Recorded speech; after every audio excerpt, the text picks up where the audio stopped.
Wannan shine Sanata Tahir Manguni kenan daga jihar Borno, ɗaya daga cikin sanatocin da ke kalubalantar Ali Ndume kan kokarin da yake da tabbatar da an yi watsi da sauya fasalin dokar haraji a Najeriya. Mu saurari abin da yake cewa. Distinguished senators, with all due respect to distinguished Senator Ali Ndume, who was my minority leader in the House of Reps, a leader in the Senate, and immediate first chief whip of the Senate with all the cognate experience of lawmaking, I beg to disagree with him that this bill should be withdrawn first and consultation should be held with the Nigerian Governors Forum and traditional rulers. We have a procedure which is clearly and unambiguously stated in our rule book for the process of lawmaking.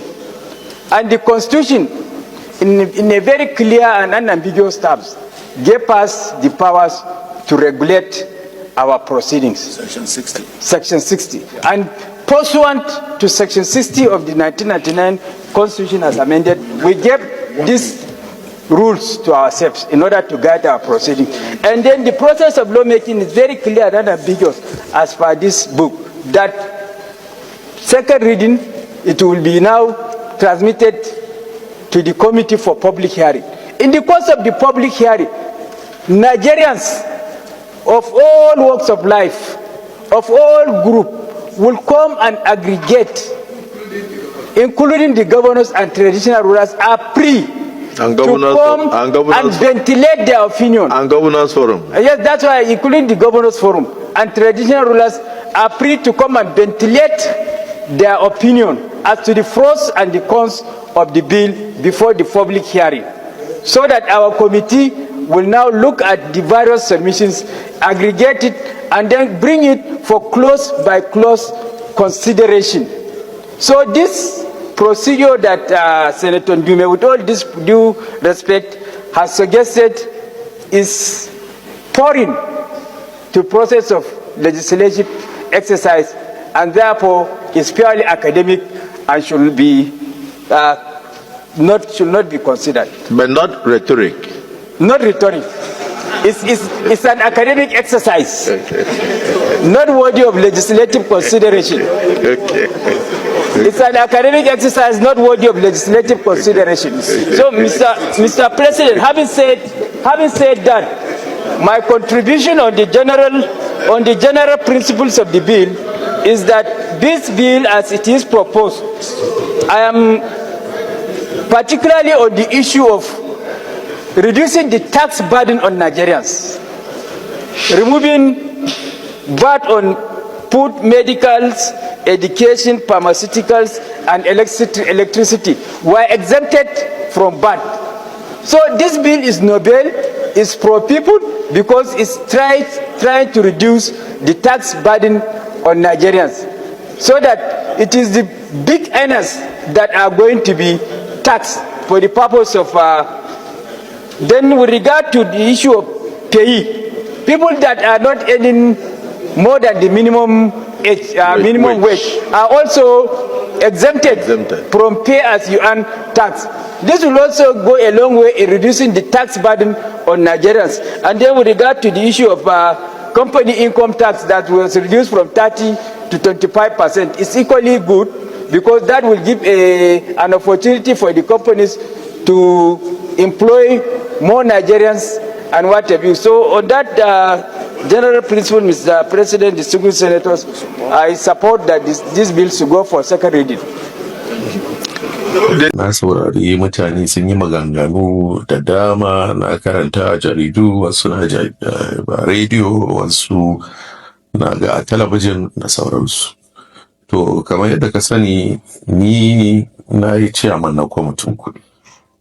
Bangaren karatu na yi harkar kuɗi da tattalin arziki. A wayannan abubuwa ne da na san su sosai. Musamman ma in kana zancen tattalin arzikin Najeriya ko kuma harkar kuɗin Najeriya. Abu ne da na shekara 4 ina shugaban kwamitin kuɗi. To ba magana ne nake aka ba, ba magana ne nake wai da wani duhun kai ba, abu ne da na sani. yadda abubuwan suke. Ina ganin kaso wajen 95 a bisa ɗari na abubuwan da suke cikin wannan sabon doka abubuwa ne da muka daɗe tun ina ciyaman na kwamitin kuɗi muke ta kokarin gwamnatin tarayya ta yi a canza dokan harajin Najeriya sa waɗannan abubuwa. Kuma waɗannan abubuwan da ake magana wallahi tallahi ba abubuwa ne da za su cutar da talaka ba. Abubuwa ne da za su gyara dokanmu. An maida abin ne gaba ɗaya wani zancen haraji. A ina ne aka ƙara wa talaka haraji a wannan doka? Babu. Ni abin ya ɗaure min kai. Wani lokaci ba na iya bacci. In ce wannan wani irin ƙasa ne? Wani irin mutane ne wannan? A ina aka sa wa talaka haraji a cikin wannan dokar? A tarihin Najeriya gaba ɗaya, wannan ita ce doka na farko da aka cire wa talaka harajin VAT a kayan abinci. Ko naira ɗaya ba zai biya ba, zero VAT. Harkar ilimi, zero VAT.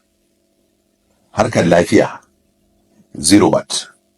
Kai, har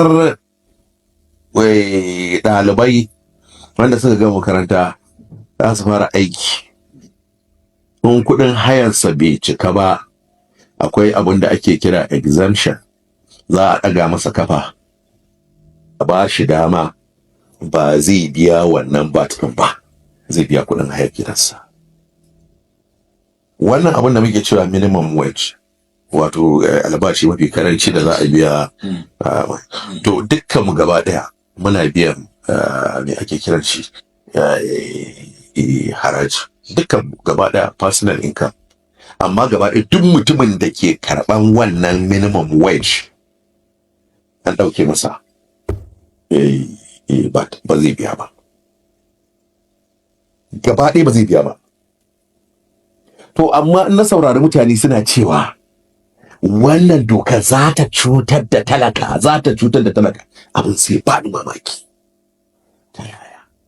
Na ɗauko maka zancen harkar ilimi, ba mun da ke damun talaka kenan. Abinci an cire gaba ɗaya ba za a biya ba, ba VAT. Abinci ba VAT a harkar ilimi, ba harajin VAT a harkar lafiya. Kuma 'yan kasuwa masu ƙananan jari wanda bature ke kira small and medium scale enterprise, kaso 97 a bisa ɗari gaba ɗaya duk wasu kayayyaki da za su fito da shi na saidawa gaba ɗaya an ɗauke musu harajin VAT. SME gaba ɗaya an ɗauke musu, wajen dukkansu gaba ɗaya. To me yasa mutane ba sa wannan zancen? To in ka dawo ma zancen wai kuɗi da jihohi za su samu, in ka bi abun da kyau ka duba, ka buɗa gaba ɗaya ka duba ka gani, wallahi tallahi ba cuta ba cutarwa.